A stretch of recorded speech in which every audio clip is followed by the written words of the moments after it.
Hey everyone, it's Rob in the Abyss, and as we go into 1993, I'm starting to realize the 90s have caught me so far. I was wrong. There's a ton of movies to choose from, and 1993 is no exception. I actually had to cut some out, so you're not going to get True Romance, or you're not going to get This Boy's Life with, Leonardo DiCaprio and Robert De Niro, Ellen Barkin, a pretty good cast.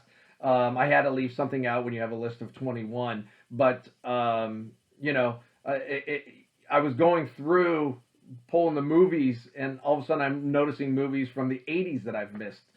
So I'm probably going to have to do what did I miss type episode again down the road. But anyways, a lot of really good movies in 1993. On the music side, some really good records. The winner for 93 on the record side is a record that's near and dear to me, and we'll get into that a little bit later. So let's start off with the film side. A Michael Douglas film, Falling Down. He's a man on the edge and kind of loses it and kind of takes law into his own hands. Kind of against the grain of Michael Douglas films we've been seeing, like compared to Basic Instinct or Fatal Attraction, but it's really, really a good movie. Iron Maiden actually did a song about this a couple years later called Man on the Edge. And then in the lyrics say falling down. So, the promotion for the movie is falling down, a man on the edge. The song is a man on the edge, and in the lyrics it's falling down. So I like where the two worlds kind of collide with film and music, and you get songs about, movies that they like, which is pretty cool. But it's a good one to check out. Next up is next in my Matt Dillon, movies, Mr. Wonderful. One of these ones, and I know I say it a lot, but it's one of those ones that kind of flies under the radar. Probably never heard of it. Mary Louise Parker, Matt Dillon. It's a good fun film, and not a great film, but it's good and it's fun, and it's worth a watch if you've never seen it. Next up, Son-in-Law. It's Pauly Shore. You got to take it with a grain of salt, but when you add Carla Gugino or Gugino or however you pronounce it, she's terrific. Lane Smith as the dad is phenomenal.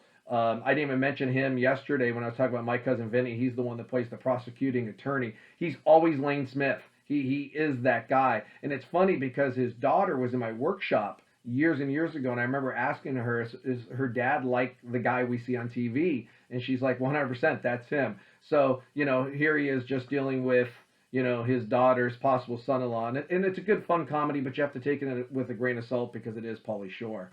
Another fun comedy, Mike Myers, Nancy Travis, So I Married an Axe Murderer. It's another fun, goofy comedy. Goes along the line of a son-in-law, but a little bit better acting. But it's a movie I've always enjoyed, and it's one that when it's on TV I'll watch, and wanted to point it out for you guys. All right, moving along. Al Pacino, Carlito's Way. Once again, music and movies kind of connecting. There's a song by Overkill called The Weight, A New High and Lows, and it opens up with Pacino's voice from Carlito's Way. Oh, you up against me now, motherfucker? You think you're big time? It's a pretty famous scene, and it's a pretty good, fun Pacino movie. I enjoyed it a ton. It's if you like Pacino, right, you got to watch it. It's typical, right, and it's one of those kinds of movies, but has some famous lines. A good movie. One you guys know, but I had to point out just from the originality of it, Jurassic Park. I mean, the creativity, the idea of it, the acting. There's so many good actors in it. Jeff Goldblum, Laura Dern, to name a couple. It's what it is, like I said, and we know it. And I try to stay away from the popular ones unless it's like one of my finalist or runner-up type things, but because we know them, and I want to talk about movies you guys don't know or haven't seen more than that. But this is one I like when there's creativity. I like when there's new ideas. I don't like the same stuff over and over again. And Jurassic Park is one of those movies. A movie I really, really like, Cliffhanger, starring Sylvester Stallone, John Lithgow. I mean, Lithgow's off the charts in this as the villain, and Stallone does just an amazing job. it's all done in the mountains, and the scenery is beautiful. The story is unique and cool, and it's just a fun, adventure thriller type film. Probably one of those ones you guys have heard of, but maybe not have seen. But it's a good film, and if you want to see good acting, Michael Rooker is another one that's in there. He's a guy that kind of falls under the radar. Of movies we talked about. He was in 8 Men Out. He was in JFK that we just talked about, and now he's in this. He's one of those guys that you have to look him up and go, oh yeah, I know that guy. He does a really good job in this. Just a really good fun film. All right, next up, another one you guys know, Dazed and Confused. Wanted to point it out. Not the greatest acting in the world, but there's something endearing about this film. There's some kind of draw about this film that makes you kind of just want to watch it. And that's why I wanted to point it out, because once again, it takes you to a period of time in the mid 70s of what high school and things were like. And we've been talking a lot about understanding how times were, not because it's easy for people to go, well, it's thinking the way we do in 2020, but then putting ourselves back in 1977 or 76 or whatever, right? It doesn't work that way. You have to understand, and the way that they lived and behaved in 76 is very different than the way we live in even 2020. So, it's fun to take you back to that period of time, the clothing, the sayings, the lingo, all of that stuff. And like I said, not the greatest acting, but a fun movie, and it definitely started, Matthew McConaughey's career and his all right. So, it has its place, and it needed to be pointed out.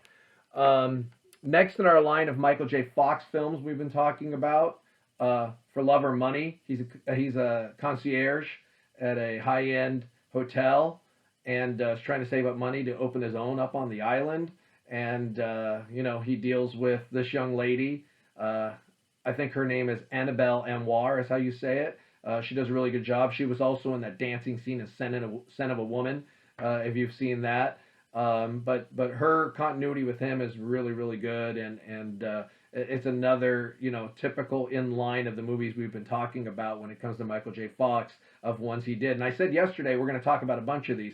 This is next in line, and then there's a couple more coming. But this one may be my favorite over Secret of My Success and Doc Hollywood, although I really like both of those. This one's pretty good. So, check it out, give it a chance, see what you think. All right, now we're going to go into some of the heavyweights that you guys might know. A Bronx Tale, Chaz Palminteri, Robert De Niro. A really, really unique, good story.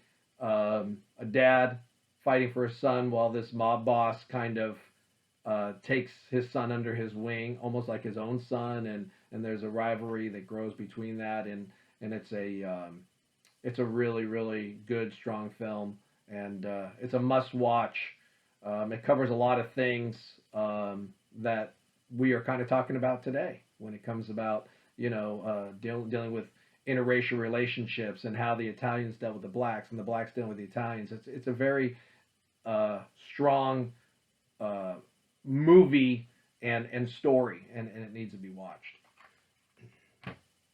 I missed this one, so I want to throw it out real quick. The Program, pointing this out, James Caan, Craig Sheffer, but also, I know a few people that are in this movie, one being Christy Swanson, who's a former student. I want to make sure that I had pointed her out. She's done a lot of great work, and she's done, Buffy the Vampire Slayer and Higher Learning, and this is just another one of those in line of movies that she had done in the late 80s, early 90s, and just had a really good career, and she's really good in this, so I wanted to point this out. It's about a college football team. Pretty good acted. It's worth a watch. It's a lot going on, but it's still fun, and it's a good sports movie. All right. Another sports movie. One of the all-time classics, The Sandlot. A lot of people probably have this at the top of their list. It's really good. The kids are really good, and the story is really good. And we all, like I said, probably know it, but had to point it out because it is a classic.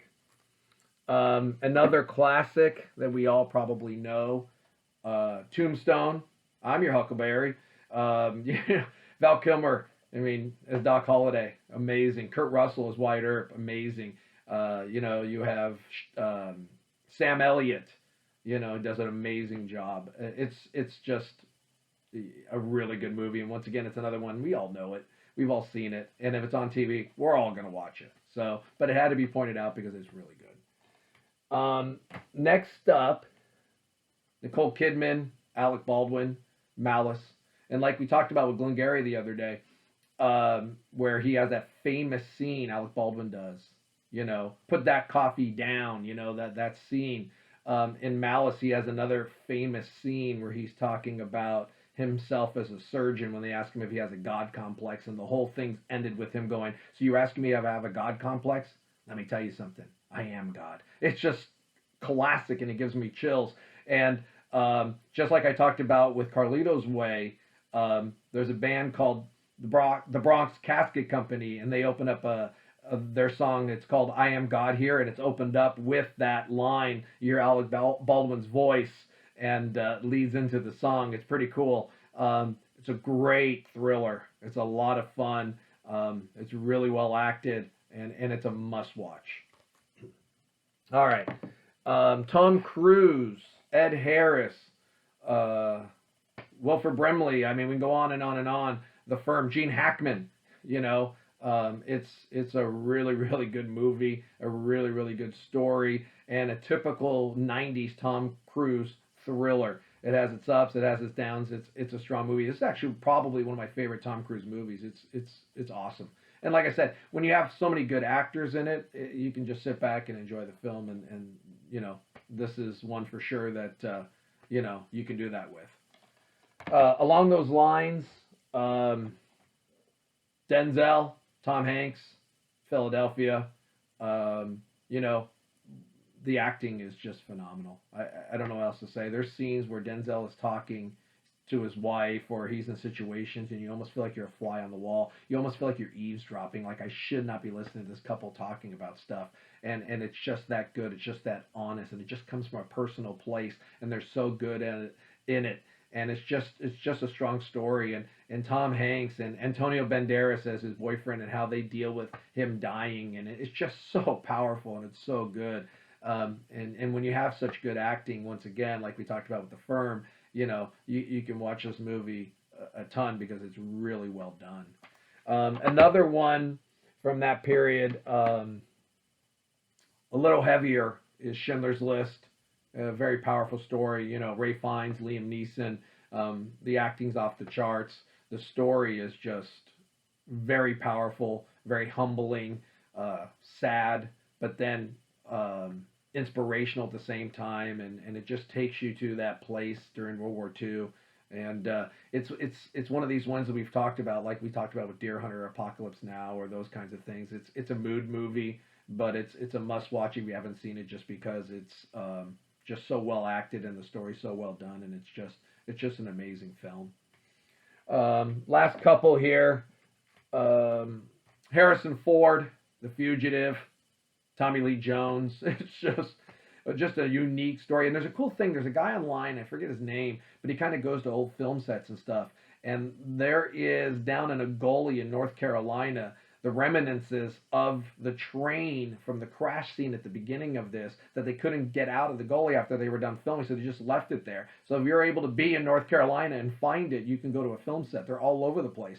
But this is just an awesome story. And there's just so many cool things about it, and it's just well acted once again, and just a good, fun action thriller film. My last couple, I'm going to go with Gettysburg. We talked about it in the epics. I love the story. And today, being July 2nd, is the second day of the Battle of Gettysburg. So it's kind of crazy that I'm actually sitting here today talking about this. This is where the Union was holding at all costs, waiting for reinforcements on day 2, hoping that they don't lose the battle. And then, of course, going on to day 3 and end up winning the Battle of Gettysburg and pushing the Confederates back away from Washington, D.C. And it was really one of the turning points of the Civil War. And we talked about it once again, like I said, during the epics, so I won't go too in depth about it. But it was a TV movie, so it's really, really long. So if you want to sit down and watch it in parts, do that. But you need to watch it. It's filmed at the battlefield. The acting, once again, is great. Jeff Daniels, Tom Berenger, to name a couple. They're on the cover here, and it's really good. And for me, because I love the subject matter, got to talk about it. So really well done here. All right, my runner-up for '93, Kevin Kline, Sigourney Weaver, and Dave. He is a guy who impersonates the president, and then the president falls ill, and they bring him in to pose as the president until they can figure out what to do, and he kind of carries it from there. It's kind of a fun drama comedy. It's really well done. It's, Charles Grodin's in it. Another movie that's really well acted. Great banter, great energy, unique story. Once again, that's the theme we're talking about today, is there's these unique stories. And I wish we could get back to those times of coming up with unique ideas and stories when we're doing these movies, because this is really good. And it's really fun. And it's one that I never get, it never gets old. I never get tired of it. It's just fantastic. But the number one movie is Sean Astin in Rudy. Rudy, Rudy. We know it. We've all seen it. It's an unbelievable story. You get chills, especially if you visited Notre Dame. Holy cow. It just gives you chills just being there and seeing the film sites, right? You know where they filmed a lot of this. And to see that, and just the story of drive and determination, and everybody around him telling him, no, no, no, you're too small, you're too this, you're too that, you can't do this, you're too slow. Whatever it is. That is the translation for us in acting. Is we're always going to hear no, no, no, you can't. Why you or this? You have to persevere. You have to push forward. You have to block out all the negativity. Know that you're going to do it. Stay positive, and you can make it happen. And that's what Rudy did. He did it in real life. It came alive in the movie, and it's really well done. It's inspirational. And if you ever want to sit back and go, I need to be inspired, watch Rudy. It's that good. And that's why it's number one for '93. It's just a unbelievable film about, drive and determination. And I think we all need that. And sometimes, we need to be reminded of that. So Rudy, number one, '93. All right, real quick in music, just want to name a couple. Sound of White Noise by Anthrax. White noise, of course, is the fuzz you get on the TV. Kind of cool. Only reason I'm pointing this out is the acting connection. Once again, they changed singers on this, so their sound completely changed for the next several records, because until they brought the other singer back, because of you adapt to what you've got. You don't try to make what you've got adapt to you. You have to adapt to them. And this is a really, really strong record, headed by Only and Room for One More. Really good. I also like Packers Rebellion. I also like Potter's Field, which opens up the the album where you hear the voice. This is a journey into sound. It's pretty cool, fun album. Another one that I really enjoy, Overkill, I Hear Black. They kind of got it. They're a thrash band, probably not your style, but they kind of got experimental here and changed their sound a little bit. But there's some really, really good tunes. The title track, I Hear Black, is great. Dreaming in Colombian is great. It's like I said, it's different for them. World of Hurt, that's another really good song. It's probably not one of their best, but I really enjoy it. And I remember driving to the beach with this song, or this cassette in my truck, listening to it over and over again when it came out. I really enjoy it. Rush, Counterparts. And as you see, the nut and the bolt, the screw in the bolt, it's the nut and the bolt. I was right the first time. They're counterparts. And that's kind of the connection here. Has some really, really good songs on it. Opens up with Animate, Stick It Out, Alien Shore, which is a really, really good song.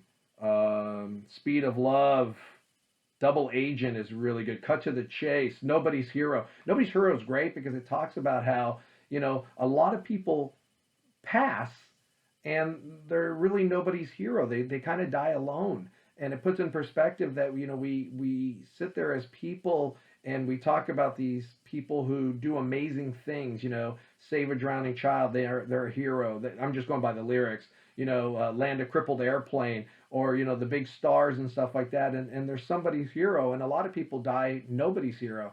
And it's a pretty powerful song. The lyrics by Neil are phenomenal. And I just remember going once again to a lot of the concerts during this tour, and these albums in this middle of the periods of the early '90s. I just remember vividly, for different reasons that I remember the ones from the '70s and '80s.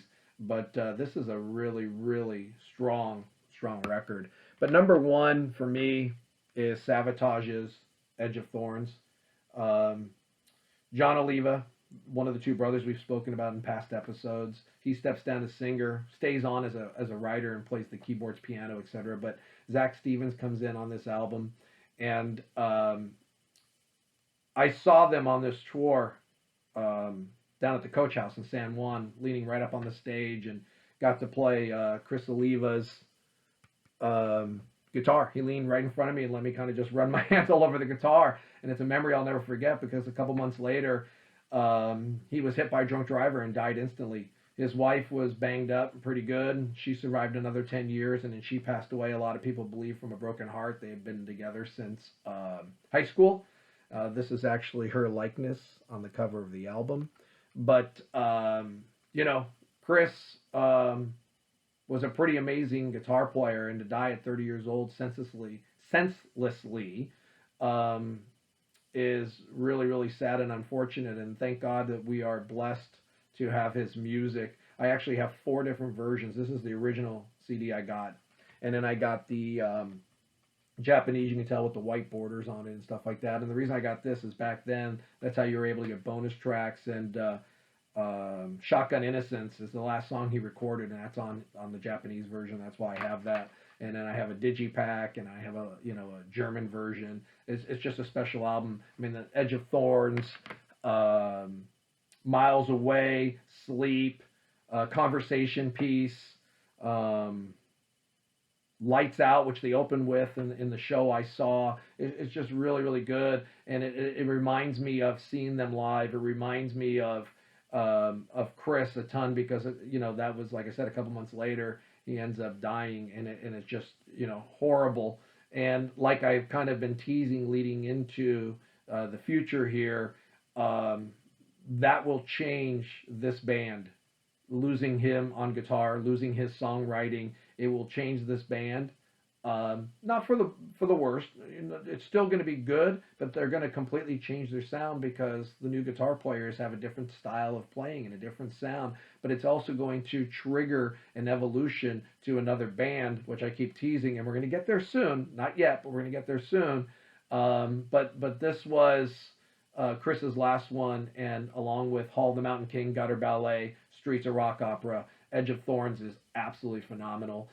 It's a hard rocker. A lot of different types of styles of music. You got to give this a shot. It's really, really good. So Savatage, Edge of Thorns, number 1 for '93.